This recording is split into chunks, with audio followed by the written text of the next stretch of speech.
Cette émission est rendue possible grâce à la famille des partenaires de l'Église de la Victoire.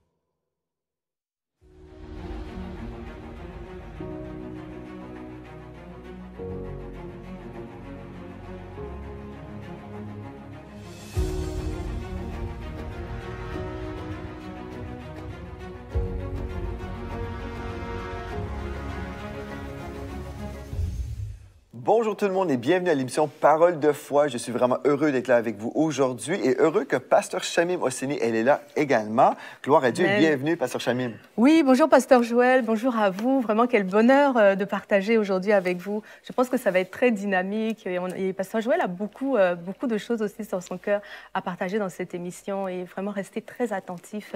Le Seigneur va vous communiquer sa volonté, des paroles précises et directives. Moi, j'ai hâte de passer dans l'émission, de passer à travers. Bien, gloire à Dieu, je suis content que tu sois là, Pasteur Shamim. Et puis, il y a plusieurs personnes qui te connaissent déjà parce qu'on te voit à la télévision avec nous sur l'émission Live de guérison. Ton émission SOS Prière, c'est toi l'animatrice. Et puis, tu accueilles aussi des personnes qui viennent prier avec toi pour les internautes. Et puis, vraiment, c'est une émission bénie. Et puis aussi, tu es une immense bénédiction pour nous ici à l'Église de la Victoire. Amen. Pasteur Shamim, peut-être vous la connaissez déjà, mais on va apprendre à découvrir un petit peu plus aujourd'hui. C'est qui Pasteur Shamim? Ce qu'elle a vécu, comment elle a rencontré Jésus et comment, en fait, son témoignage peut bouleverser votre vie aussi. Donc, Pasteur Shamim, tu es, comme j'ai dit, l'animatrice de l'émission SOS Prière.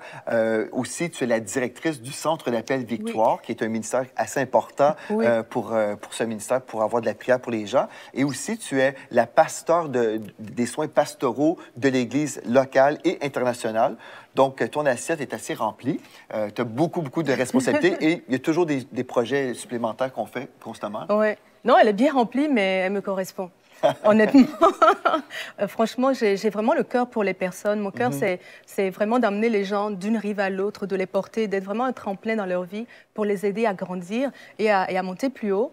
Et oui, je pourrais dire que je suis passionnée par les gens et vraiment, ils me le rendent bien. Et je vois beaucoup de fruits aussi dans les soins pastoraux. Je vois des destinées qui sont transformées. Je vois des personnes qui sont renouvelées de l'intérieur, dans leur intelligence, dans leur compréhension.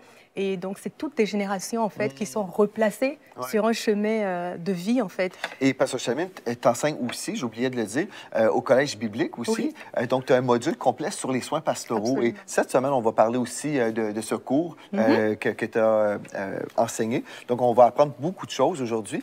Mais spécialement, ce que j'aimerais faire, c'est vraiment vous encourager avec cette vérité que vous avez une destinée en Jésus-Christ. Dieu a une destinée pour votre vie et peut-être vous ne le savez pas. Et on va découvrir des choses aujourd'hui sur la vie de Pasteur Shamim. Vous allez découvrir des choses et voir, wow, si Dieu est capable d'utiliser cette femme, bien peut-être Dieu peut se servir de ma vie également. Donc, j'aimerais ça commencer avec un mot de prière, puis après, je vais lire un texte et après, on va te laisser la parole, Pasteur Shamim. Donc, dans Jérémie chapitre 1, au verset 5, nous lisons: Avant que je t'ai formé dans le ventre de ta mère, je te connaissais, et avant que tu sois sorti de son sein, je t'avais consacré et t'avais établi prophète des nations. Donc, on voit ici que Dieu avait une destinée pour Jérémie, le prophète. C'est ça. Avant même qu'il fasse quelque chose, il avait une destinée.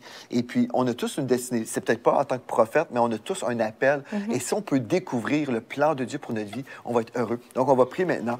Père éternel, on veut juste te remercier, Seigneur, pour ce moment qu'on peut avoir dans ta parole et aussi avec ce partage du témoignage de Pasteur Shamim. On te rend grâce pour ton onction qui est avec nous et vraiment ta présence qui nous guide dans tout ce qu'on va faire aujourd'hui et tout au long de cette série. On a prié dans le nom de Jésus. Amen. Amen. Donc, Pasteur Shamim, tu n'as pas toujours été pasteur. Non. Tu n'es pas né pasteur, mais tu es devenue une femme de Dieu. Puis dis-moi juste au début, moi je connais l'histoire, là, mais comment tu as même découvert l'Église de la Victoire? Parce que tu étais chrétienne déjà quand tu nous as découvert, mais comment ça s'est passé? Puis peut-être on peut même reculer plus loin.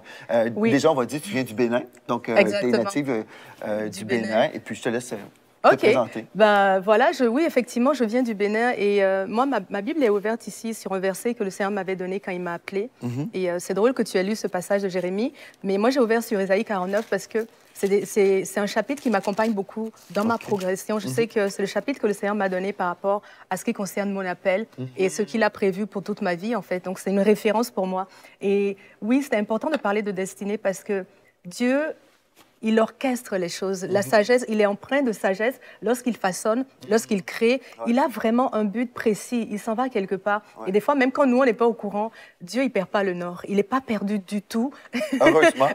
C'est ça, dans ce qu'il fait. Et moi, oui, ben, je suis née au Bénin. Je suis aussi française et canadienne par la suite. Mais, donc, tu as les deux citoyennetés? Les trois. Les trois. Les trois citoyennetés. Okay. Tu as pu conserver le Bénin. Exactement, oui, parce que les trois pays acceptent la double citoyenneté. Donc, génial. Tout va bien. Hein? C'est ça, je suis excellent. Citoyenne du monde, on va dire. Et du ciel. Et du ciel, c'est ça. 4 citoyennetés. La Nouvelle-Jérusalem. Gloire à Dieu, c'est ça. Et donc, mais mes parents étaient des personnes de foi. Mon père était un musulman, ma mère était catholique. Donc, depuis qu'on était petits quand même, ils nous ont inculqué la notion de il y a un Dieu, il y a des repères, en fait. Et moi, donc, très, très jeune, je cherchais déjà Jésus. Je me souviens que je criais à Dieu dans certaines... Quand j'avais 3 ans, 4 ans, j'avais vécu certaines difficultés. Et je me souviens que je criais à Dieu, je dis aide-moi, aide-moi. Donc, c'est comme si j'avais déjà une conscience, en fait, que Dieu existait. Et un peu plus tard, j'ai réalisé que le temps passait vite aussi. Et je voulais que ma vie ait un sens. Et c'est là que j'ai commencé à me dire, il doit y avoir un sens précis. J'aimerais le connaître, en fait. Donc, depuis que j'ai 7 ans, ben, je cherche la vérité. C'est ça, je cherche la vérité, je cherche le Seigneur. Et j'ai eu la grâce de le rencontrer. Et maintenant, 30 ans après, ben, je suis encore avec lui. Gloire à Dieu. Donc, tu étais enfant, tu avais vraiment cette soif de Dieu, tu cherchais la vérité. Puis comment tu as rencontré la vérité? La vérité. Ben, c'est ça, en fait, j'ai cherché un peu du côté de mon père et de ma mère aussi, mais j'ai rencontré la religion. Okay. Et pour moi, la religion ne reflétait pas Dieu parce que je voyais des personnes qui aimaient Dieu, mais qui ne marchaient pas avec lui, qui ne reflétaient pas. En fait, d'une certaine façon, je voyais que c'était rigide, mais le caractère ne changeait pas. Il y avait certains aspects de la vie de mes parents, par exemple, que je me disais, mais pourquoi Dieu ne les change pas? Pourquoi Dieu ne les transforme pas? Et je me disais, bah, peut-être qu'il y a un endroit où ils ne sont pas vraiment en contact avec lui. Honnêtement, bon, c'est ce que je me disais dans ma petite tête d'enfant. Je voyais mon père, je dis, oui, on fait le ramadan, le Coran et tout, mais mon père, des fois, il était vraiment dur comme personne. Et du côté de ma mère, j'allais des fois à l'église avec elle, mais quand j'étais petite, je voyais les statues rapidement. Et quand je voyais les statues, j'étais effrayée. Je voyais les statues, je voyais les bougies. C'est ça, ça me faisait peur. Et puis, je me disais, oh, peut-être qu'il n'est pas là, en fait. Wow. Et donc, du coup, je continuais ma quête. Et quand j'ai eu 13 ans, je suis allée en Côte d'Ivoire où mes cousines qui avaient aussi 14 et 15 ans, elles ont commencé à me partager ce qu'elles vivaient avec Jésus. Et là, je voyais leurs yeux briller, je voyais leur cœur, je voyais vraiment Dieu dans leur vie tous les jours. Et là, je me suis dit, ah, c'est là qu'il est, c'est celui-là que je veux, ce Jésus-là. Et depuis, ben, j'ai donné ma vie au Seigneur à ce moment-là. Et ben, je n'ai jamais relâché. Mais par contre, j'ai un parcours atypique parce que je n'ai pas été à l'église. Donc, à 13 ans, je rentrais chez mes parents. Donc, mes parents, ils n'allaient pas à l'église au culte les dimanches et tout. Ton père qui était musulman, ta mère catholique, juste pour qu'on comprenne le contexte familial, comment ça se passait? Ton père permettait à ta mère d'être catholique? Ta mère était libre? Ben, en réalité, oui et non. Elle a été plus libre beaucoup plus tard dans sa vie, mais mon père voulait vraiment qu'on marche dans les voies de l'islam.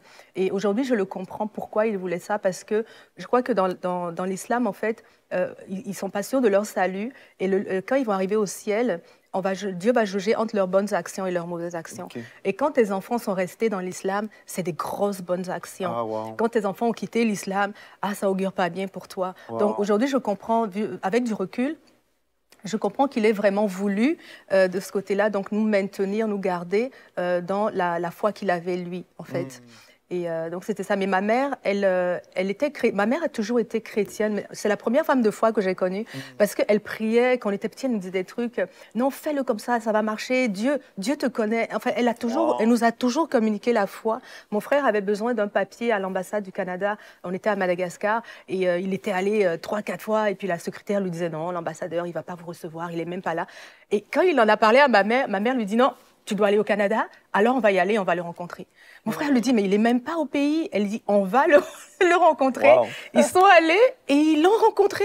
Wow. C'est incroyable. Ma mère, elle nous a toujours communiqué ça, la foi. C'était vraiment une femme de foi. D'ailleurs, quand elle était jeune, elle voulait servir dans les ordres. Elle a toujours voulu servir le Seigneur dans les ordres. Donc, quand moi, j'ai été appelée, elle a trouvé que c'était un juste retour des choses.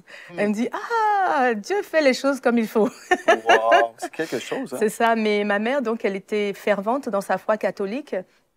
Et au fur et à mesure de sa vie, à un moment donné, elle a eu des grosses difficultés aussi et elle a voulu aller plus loin avec le Seigneur. Et nous, on était déjà dans la foi chrétienne aussi. Moi, j'étais la première qui a été sauvée. Ensuite, ma sœur, ensuite mon petit frère. Et du coup, ma mère, quand elle venait au Canada, on l'amenait à l'église avec nous. Elle découvrait vraiment une foi différente. Et elle a donné sa vie au Seigneur et elle a rencontré vraiment Jésus. Je me souviens, dans les dernières années de sa vie, ma mère, elle lisait la Bible tout le temps. Elle m'appelait « Ah, Jamine, tu savais qu'il y a ceci dedans? Tu savais qu'il y a cela ?» Elle m'appelait tout le temps. Elle était émerveillée. Elle me dit « Mais comment je suis passée à côté de ça toute ma vie? » C'est fou, quoi. Moi, ce que je trouve vraiment spécial quand même, c'est que, bon, tu as baigné dans la religion, l'islam, le catholicisme. Et puis, même si tes parents étaient honnêtes devant Dieu, c'est des personnes qui étaient fervents et honnêtes et tout ça. Mais toi, tu n'étais pas satisfaite. Et en fait, il y a beaucoup de personnes aujourd'hui, peut-être vous avez cherché Dieu ou la vérité dans la religion, mais en fait, la religion ne peut pas nous combler. Toi, en fait, ce que tu recherchais, c'était la vie de Dieu. En fait, tu étais, ben, si je comprends bien, quand tu as vu comme la vie... dans les yeux de mes cousines. C'est ça, dans les yeux de tes cousines, tu étais comme, wow, il y a quelque chose, c'est pas juste, c'est pas intellectuel, il y a vraiment quelque chose qui se passe. Et c'est ça qui t'a touché, en fait. Tout à fait, je voulais vivre avec Dieu, en fait. Moi, je voulais pas juste aimer Dieu de loin, j'avais besoin de vivre avec lui. Je me disais que s'il existait, j'aimerais le connaître, j'aimerais qu'il soit vraiment dans ma vie et que je sois dans sa vie également. Et c'est ce qui m'a amené à chercher à aller plus loin que la religion, parce que la religion nous apprend des techniques pour intéresser Dieu. Moi, je ne voulais pas juste l'intéresser, je voulais être avec lui tout le temps. Je voulais qu'il soit au centre de ma vie. Et vraiment, tu sais, la parole dit que le Seigneur dit, si vous me cherchez de tout votre cœur, vous me trouverez. Amen. Et je crois que c'est vrai. Si on cherche Dieu, si nos motivations sont honnêtes, si on cherche Dieu pour le connaître, il va se révéler à nous. Et on ne cherche pas Dieu, on ne cherche pas une tradition, parce que la religion nous amène des fois à une tradition. Il y a des gens qui sont très attachés à leur foi que les parents leur ont communiquée. Des fois, la foi, c'est culturel, ça nous amène dans une communauté et tout. Donc, les gens, ils n'ont pas envie de quitter ce qu'ils connaissent. Donc, la familiarité peut nous garder, en fait, dans une expression de la foi qui ne ressemble pas forcément à Dieu. Mais si on cherche véritablement Dieu, si on cherche la vérité, on va la trouver, elle s'appelle Jésus. C'est ça, c'est que toi, en fait, tu voulais... C'est beau, en fait, de dire, je voulais être avec Dieu. Je voulais pas juste connaître des choses sur lui. Je veux pas être tu voulais pas être une spectatrice de Dieu, mais tu voulais vraiment être avec lui. Et quand tu as vu tes cousines et la vie de Dieu en elles, tu disais, wow, c'est ça que je veux. Et moi, je pense que c'est vraiment extraordinaire parce que les êtres humains, nous, en fait, puis je comprends les êtres humains, là, dans le sens, on cherche des fois Dieu dans une boîte. On se dit, ben, peut-être ça va être dans la boîte de telle religion, telle église. Et des fois, on est là, puis on se cherche, on dit, mais c'est où, là? Quelle est la bonne église? Mais en fait, hier, en fait, j'ai eu une conversation pendant 2h30 avec quelqu'un qui me posait des questions comme ça, mais c'est quelle la bonne église? Et je lui ai dit, il n'y en a pas de bonne église. Il n'y a pas de bonne église. Et puis, ce n'est pas une religion qui nous sauve. C'est vraiment pas ça. Mais je comprends que les êtres humains, on aime être en sécurité. Hein. On se dit, ben, si cette religion a raison, si la tête de cette religion, que ce soit le pape ou que ce soit un prophète ou peu importe, il y a quelqu'un, là, au moins, je vais être rassuré parce que je me dis, lui, il va me dire ce que je dois croire et interpréter. Mais en fait, quand je lis la Bible, Dieu ne nous propose pas une religion. Mais nous, les êtres humains, on aimerait ça. Pratiquement, on se dit, ben, moi, je serai en sécurité. Mais comme j'expliquais hier à cette personne, en fait, ce que Dieu nous présente, en fait, il nous présente une personne. Jésus a dit, je suis le chemin, la vérité et la vie. Et la vie, nul ne vient au Père que par moi. Puis si on se dit, oui, mais est-ce que ce Jésus nous propose une religion? En fait, il nous parle de son corps. Christ est la tête de l'Église. L'Église, c'est nous. L'Église, ce n'est pas un bâtiment, ce n'est pas une organisation. C'est ça. Donc, je peux chercher toute ma vie pour une organisation humaine parce que je me dis, ben peut-être Dieu va m'aimer, m'accepter. Mais toi, Pasteur Chamim, tu avais vu la religion, tu as goûté aussi à la religion, puis ça t'a laissé indifférente. Tout à fait. Mais là, quand tu as rencontré la vie de Dieu à travers des yeux de tes cousines, je ne sais pas si elles t'ont évangélisé et tout ça. Absolument, à 13 ans, à 14 ans. Donc, les jeunes, allez-y, parlez du Seigneur à vos cousines. On apporte Dieu à ceux qui sont autour de nous. Ça commence avec ceux qui sont autour de nous. Et vraiment, je bénis le Seigneur que ça a été elle à ce moment-là, parce que le Dieu que j'ai vu dans leurs yeux, Dieu, c'était un Dieu qui vivait avec elle et elle vivait avec lui. Et moi, c'est vraiment ça, ça m'a touchée, l'intimité, la proximité, d'imaginer que Dieu peut s'intéresser vraiment à moi. La religion met toujours une distance entre Dieu et l'homme. Ouais. Or là, je voyais un Dieu qui se rapproche de l'homme. Et ça m'a vraiment touchée parce que d'un coup, je me suis dit, bah, on va être ensemble pour toujours. Et en tout cas, il ne faut pas chercher la religion parce que c'est un ensemble de règles. La religion, c'est des règles que les hommes ont bâties. Mais Dieu a ses règles à lui. Dieu est capable de se révéler lui-même, n'est-ce pas? On peut tout simplement lui demander. Moi, je sais qu'il y a beaucoup de musulmans qui demandent à Dieu, OK, est-ce que je suis sur le bon chemin? Parce que des personnes qui sont religieuses, des fois, elles sont religieuses parce qu'elles veulent vraiment toucher Dieu. Elles sont honnêtes, là. Exactement, elles sont honnêtes. Et puis, quand elles demandent au Seigneur, mais est-ce que c'est vraiment là ou tu es ailleurs? Mais Dieu se révèle d'une façon extraordinaire. Et c'est vrai, on entend tellement de témoignages de musulmans qui se convertissent, en fait. Absolument, mais il faut juste se demander, est-ce que ce qu'on cherche, c'est la tradition ou est-ce que ce qu'on cherche, c'est la vraie relation avec Dieu? Moi, par exemple, tous les jours, je parle avec Dieu, je converse avec Dieu, je lui partage mes doutes, mes inquiétudes. Des fois, je lui pose des questions. Seigneur, tiens, est-ce que tu veux me préparer une surprise pour aujourd'hui? Je dis ça des fois à Dieu, je dis, t'es mon papa, fais-moi une surprise aujourd'hui. Et j'ai son retour. Et ça, déjà, il y a le fait de l'avoir rencontré au début, mais aussi tous les jours, je suis avec lui, tous les jours, il est avec moi. Et moi, je trouve que ça change toute la donne, en fait. Ça change toute la donnée parce que, du coup, la sécurité est là, l'amour est là, la paix est là, et on a une ressource qui ne nous juge pas. Dieu n'est pas venu pour nous juger. La religion nous juge. Elle nous évalue et elle nous dit, OK, voilà où tu es, voilà comment tu vas faire pour aller là. Dieu, il est venu pour nous sauver. Il dit, quel que soit où tu es, je t'aime comme tu es, je veux être en relation avec toi. Est-ce que tu veux que je sois ton papa, ton père? Et quand on dit oui, ben, le Seigneur a la liberté maintenant de se révéler complètement à nous. Puis après, il nous transforme. Complètement. On n'a pas besoin de se transformer avant de rencontrer Dieu. Dieu nous accepte. C'est ça, on peut même pas. On peut même pas parce que Dieu est saint et c'est en s'approchant de lui que sa sainteté se dépose sur nous. Dieu est saint, il est pur. C'est comme le feu. Quand on se rapproche du feu, tout d'un coup, on est réchauffé. Donc, si on devait nous-mêmes être parfaits, on n'aurait même pas besoin de Dieu. Et on n'est pas parfait. Il y a juste à regarder le monde qui a été créé par des humains.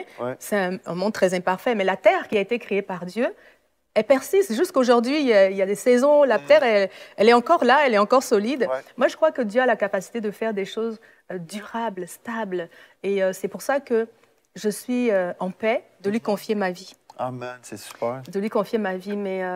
Et c'est ça que tu as fait, en fait? Oui, c'est ce que j'ai fait. Adolescente, et tu as commencé à prier. Et pour vous, peut-être, vous êtes là, puis vous vous posez des questions par rapport à la foi, par rapport à Dieu, par rapport à la religion aussi. Puis comme Pasteur Chamé m'a dit, en fait, Dieu ne nous a pas envoyé une religion. Mais moi, je crois, quelqu'un peut être dans la religion et rencontrer Dieu. Oui. Et je crois que Dieu, en fait, nous disons dans Romains 10, il est écrit, tous ceux qui invoqueront, ou quiconque invoquera le nom du Seigneur sera sauvé. Quiconque invoquera le nom du Seigneur sera sauvé. Donc, on peut être dans une religion, mais si on est sincère devant Dieu et on fait appel au Seigneur, il va se révéler à nous et nous sauver. Donc, en fait, ce que Dieu veut, là, parce que des fois, on est là, on dit, ben, quelle religion est la bonne, quelle église est la bonne, et on s'imagine, en fait, quand on définit quelque chose, OK, admettons, je dis, ben, telle église, et je donne l'adresse de l'église Inc. OK, ça, c'est l'église, et vous devez être baptisé chez nous pour aller au ciel. Bien, en fait, ça, c'est les hommes qui ont fait ça. Et l'homme est vraiment imparfait. Nous sommes tous imparfaits. Donc, en fait, Dieu est au-dessus de toutes ces choses-là, au-dessus de toutes ces choses humaines. Tout à fait. Parce qu'en fait, il a créé une église universelle, c'est nous. On fait tous partie de l'église. Donc, ce n'est pas une question de l'étiquette sur votre front. Quand vous allez arriver au ciel, Dieu ne dira pas, « Ah, OK, toi, tu étais catholique. Ah, toi, tu étais des églises ADD. Toi, tu étais baptiste. » C'est pas ça qu'il regarde. C'est pas l'étiquette sur le front. C'est qu'est-ce que tu as fait avec Jésus? Est-ce que tu l'as reçu dans ta vie? Jésus a dit, « Je suis le chemin, la vérité et la vie. Nul ne vient au Père que par moi. » Donc, c'est une rencontre. Comme toi, tu es à la recherche de Dieu. Et c'est révélé à travers de tes cousines qui t'ont parlé de Jésus. Et puis là, au lieu de recevoir une religion, tu as reçu cette relation avec Dieu. Et c'est justement ça que je pensais au fait que Dieu est un père. Okay? Dieu est un père. Donc, en tant que père, il aime ses enfants. Il veut être en relation avec eux. Nos enfants, on les appelle tout le temps. Est-ce que tu vas bien? Qu'est-ce que je peux faire pour toi? Tu sais, on est préoccupé par leur bien-être. Vraiment, on prie pour eux. Et bien, Dieu, c'est la même chose pour chaque individu. Ok, Dieu nous a créés et il veut être en relation avec nous parce qu'il sait qu'il est la source de la vie et que dans la position où nous trouvons, il n'y a que lui qui peut nous donner le meilleur, en fait. Il n'y a que lui qui peut nous aimer, qui peut nous aider, qui peut nous guérir. Et il veut être un père pour nous, mais il ne peut pas nous imposer sa paternité. Non, c'est vrai. Il faut que nous aussi, on veuille. L'amour n'impose rien. L'amour te demande, le veux-tu? Et c'est à nous maintenant de dire, oui, Seigneur, j'aimerais avoir cette relation intime de père à fille avec toi. Et là, on lui autorise, en fait, à se révéler comme un père. Mais si Dieu voulait une religion, il se contenterait qu'on soit dans des... Mettons un père qui est dans sa maison, ses enfants sont dans la chambre, et qu'il est correct. Ils sont enfermés dans une salle, il est correct. Mais non, Dieu, il veut aller dans la salle pour être en relation avec toi. Amen. Il ne veut pas juste que tu sois dans des chambres dans sa maison, il veut que tu sois son fils dans sa maison, parce que toute la maison t'appartient, c'est un héritage, et il y a une grande richesse à être en relation avec Dieu tous les jours. C'est vraiment là le point. Moi, c'est ce qui monte sur mon cœur, que ne cherchez pas des canevas, ne cherchez pas des fenêtres, ne cherchez pas des méthodes. Cherchez Dieu tout simplement, la personne Dieu. Et lui, il vous cherche puisqu'il vous a créé. Dieu nous a créés. Puis quand on cherche Dieu, il va se révéler à nous. Oui. Et après, oui, on va intégrer une église, dans le sens une famille spirituelle. Comme ça qu'on peut en parler. Le corps de Christ, c'est vraiment l'église de Jésus-Christ. Mais dans cette grande église universelle, il y a aussi des petites églises, si on veut. Oui. Donc, la famille spirituelle où on va grandir spirituellement. Et dans notre prochaine émission, on pourra en parler. Pasteur Shamim, on découvre ton témoignage, puis je trouve ça formidable. Mais pour vous à la maison, je veux juste lire un texte dans Jérémie 29, verset 11. On l'a souvent cité. Mais je veux juste qu'on remarque le verset 12 après. Donc, « Car je connais les projets que j'ai formés sur vous, dit l'Éternel, projets de paix et non de malheur, afin de vous donner un avenir et de l'espérance. » Donc, Dieu a des projets pour votre vie, des projets spécifiques, comme Pasteur Chamé m'a mentionné. Vous m'invoquerez, et vous partirez, et vous me prierez, et je vous exaucerai. C'est ça qui se passe dans la vie de plusieurs musulmans, par exemple, dans la vie de plusieurs catholiques, dans la vie de plusieurs évangéliques aussi. Ah oui, oui. En fait, c'est pas la religion qui sauve, ce n'est pas une organisation humaine ou le credo d'une église qui sauve, c'est une personne qui sauve. Donc, c'est Jésus qui sauve. Vous me chercherez et vous me trouverez si vous me cherchez de tout votre cœur. Je me laisserai trouver par vous, dit l'Éternel. Pasteur Shamim, s'il y a quelqu'un aujourd'hui qui est là, qui dit, OK, moi, là, je veux pas vivre pour une religion, mais je veux vraiment vivre avec Dieu, comme toi, tu l'as prié. Est-ce que tu peux leur dire comment faire pour vivre avec Dieu aujourd'hui? Déjà, choisissez Jésus. C'est primordial parce qu'il est le seul chemin. Et pourquoi il est le seul chemin? Parce qu'il est le seul qui n'a jamais péché. Donc, il peut prendre la conséquence de notre péché. Le péché nous a éloignés de Dieu, c'est une conséquence naturelle. Mais Jésus peut prendre cette conséquence, donc nous nettoyer de ces conséquences et nous permettre ainsi de nous approcher de Dieu. Il est le seul chemin parce qu'il n'a jamais péché. Mohamed a péché, Krishna a péché, Shamim a péché.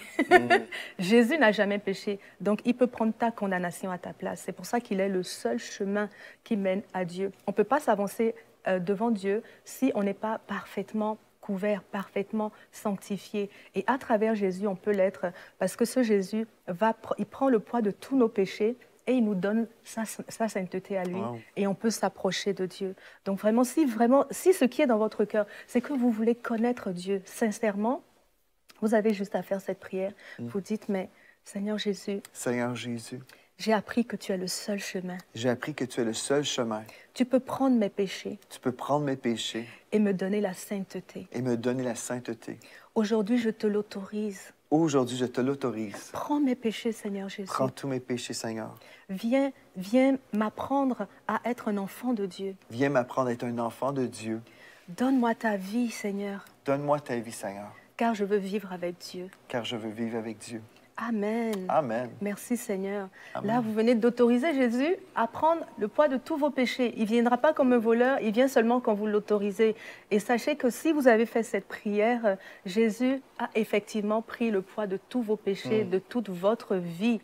Il a pris le poids de votre vie et il vous a donné la sienne. Et la vie de Jésus, c'est la vie éternelle. Donc vous venez de recevoir la vie éternelle, la capacité de parler avec Dieu tous les jours, de vivre avec lui, de communiquer avec lui. Et je veux prier pour vous que vraiment, à partir de maintenant, que Dieu se révèle davantage dans votre cœur, que vous commenciez à le voir dans votre entourage, dans vos rêves, dans toutes vos activités. Père, je déclare que tu te manifestes. Seigneur, manifeste-toi comme un Père à tous ceux qui viennent de donner leur vie au Seigneur, tous ceux qui ont décidé de se rapprocher de toi, ils ont été pardonnés. Maintenant, Père, tu as le champ libre. Approche-toi d'eux encore, Seigneur Dieu. Révèle-leur ton amour, révèle-leur ta grâce et ta bonté. Je veux déclarer qu'à partir d'aujourd'hui, vous pouvez même goûter à la bonté de Dieu parce qu'il s'est approché de vous également. Oh, merci Seigneur. Vous pouvez nous écrire aussi à info@égliselavictoire.com. Si vous avez accepté le Seigneur, on pourra vous accompagner dans cette nouvelle étape de votre vie. Amen, c'est extraordinaire. Et puis, félicitations, bienvenue dans la famille royale de Dieu. Notre Père est le roi des rois. Et puis, aujourd'hui, vous avez été adopté dans sa famille royale. C'est merveilleux. Et comme Pasteur Chamim a mentionné, on vous invite à nous écrire, pas parce que nous sommes le sauveur du monde, non, mais on fait partie de la grande Église. Et puis, l'Église de la Victoire, c'est une famille spirituelle. Et on veut vous aider à grandir dans les voies de Dieu. On veut vous aider à vous approcher de Dieu dans votre quotidien, tous les jours. Comment ça se passe, la vie chrétienne? Comment ça se passe, la Bible, la vie de prière. On est là pour vous aider à grandir dans les voies de Dieu. Donc, n'hésitez pas, encore une fois, écrivez à info@églisedelavictoire.com et on va se réjouir avec vous comme les anges se réjouissent en ce moment. Gloire à Dieu. Bien, merci beaucoup, Pasteur Chamim. On continue demain. Oui. On va continuer dans ce sujet glorieux de notre destinée en Jésus-Christ. Et merci à vous d'avoir été là. N'oubliez pas de partager ce live, allez partager et inviter d'autres personnes à le découvrir, en fait que Dieu les aime avec un amour éternel. D'ici à demain, rappelez-vous de ceci. En Jésus, vous êtes richement bénis. Vous êtes bénis par les messages révolutionnaires de l'Église de la Victoire. Prenez part à cette œuvre qui transforme des milliers de foyers en visitant dès aujourd'hui semer.ca.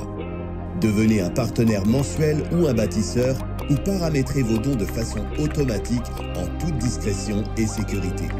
100% de ce que vous semez sert à annoncer l'Évangile. Merci de croire avec nous. Semer.ca